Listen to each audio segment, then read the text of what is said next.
Hi friends, నేను నా పిల్లల కోసం సున్ని ఉండలను తయారు చేస్తున్నాను. మీరు కూడా తప్పకుండా తయారు చేయండి. ఎంతో టేస్టీగా ఉండే సున్ని ఉండలను ఈజీగా ఇంట్లోనే తయారు చేసుకోవచ్చు. దీనికోసం నేను నెయ్యిని తీసుకున్నాను. ముందుగా నెయ్యిని కాచి చల్లారనివ్వాలి. దీనికోసం నేను ఫ్రెష్ ఘీ వాడుతున్నాను ఫ్రెండ్స్.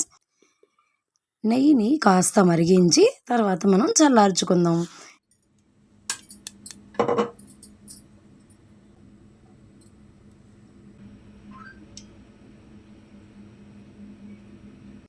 నెయ్యి పక్కన పెట్టేసి చల్లారనిద్దాం.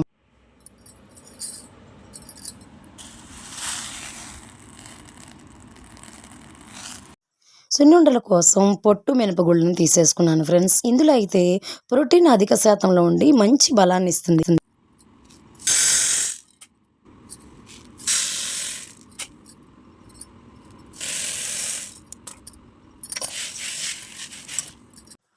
శుభ్రం చేసిన మినపగుళ్ళను తీసుకొని లో ఫ్లేమ్లో మంట పెట్టుకొని దూరగా వేయించుకోవాలి ఫ్రెండ్స్.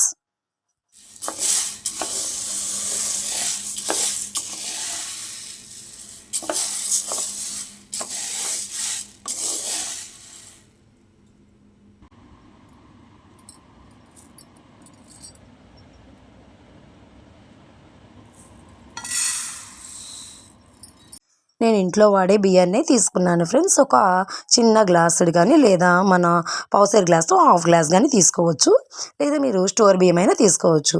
దీనిలో ఫ్లేవర్ కోసం చక్కగా యాలుక్కాయలని ఒక 5 to 6 యాలుక్కాయలు అయితే సరిపోతాయి. బెల్లం ముందుగానే తురిమి పెట్టుకోవాలన్నమాట. యువతల మినపగుళ్ళు వేగేటప్పుడు ఈ బెల్లాన్ని తురిమి పెట్టుకోవడానికి రెడీ చేసుకుంటున్నాను. మళ్ళీ ఒకసారి పొయ్యి దగ్గర ఎంతవరకు వేగాయో చూసుకోవాలి. ఇక్కడే అసలైన ప్రాసెస్ అనమాట. ఇదంతా కూడా వేగే వరకు తిప్పుతూ ఉండాలన్నమాట, కలిపి పెడుతూ ఉండాలి. దాదాపు 20 minutes దాకా పడుతుంది ఫ్రెండ్స్ ఇవి వేగడానికి. మనం వేగిపోయాయి కదా అని పక్కన తీసేసేయకూడదు. అవి గోల్డెన్ కలర్ వచ్చే వరకు వేపుకోవాలి. తర్వాత ఈ బెల్లం అంతా కూడా చిన్న చిన్న పలుకులుగా ఇలా తురుముకోవచ్చు, లేదా ఇలా ప్రెస్ చేసేసుకొని పక్కన ఉంచేసుకోవాలి. వీటిని మళ్ళీ తర్వాత మినపగుళ్ళు వేసేటప్పుడు కూడా ఒక రౌండ్ వేసిన తర్వాత బెల్లంని కలిపి మళ్ళీ కూడా గ్రైండ్ చేసి ఉంచుకోవచ్చు. సో ఇప్పుడు నేను స్టవ్ ఆఫ్ చేసేస్తున్నాను ఫ్రెండ్స్. ఇక బాగా చూస్తున్నారు కదా, బాగా వేగిపోయాయి. ఒక్క మినపగుండు ఇట్లా మనం నోట్లో వేసుకుంటే పట్ మన సౌండ్ వచ్చేటట్టు బాగా వేగిపోయింది. బెల్లం కూడా ఏ గ్లాస్తో అయితే తీసుకున్నామో అదే గ్లాస్తో 3 glasses బెల్లం తీసేసుకున్నాను తురుము. ఇప్పుడు ఆ బియ్యం ఏవైతే ఉన్నాయో మనం ఒక హాఫ్ గ్లాస్ ఉంచుకున్నాం కదా, ఆ బియ్యాన్ని కూడా చక్కగా ఒక్క 1 minute ఇలా ఇలా లో ఫ్లేమ్లో కొంచెం వేగనించి దీన్ని తీసుకొచ్చేసి ఆ మినపగుళ్ళలో కలిపేయచ్చు. మీరు కనుక పొట్టు లేని మినపగుళ్ళు కూడా తీసుకోవాలంటే తీసుకోవచ్చు ఫ్రెండ్స్. ఒకవేళ అదొక గ్లాసు ఇదొక గ్లాస్ తీసుకోవచ్చు.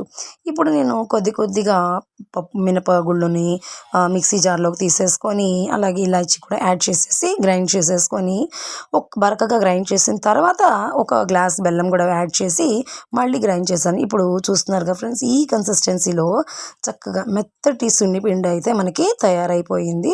సో దీన్ని మనం ఈ విధంగానే స్టోర్ చేసుకోవచ్చు. అవసరమైనప్పుడు ఘీ దీనిలో యాడ్ చేసుకొని మనం ఉండలుగా తయారు చేసుకొని తినచ్చు.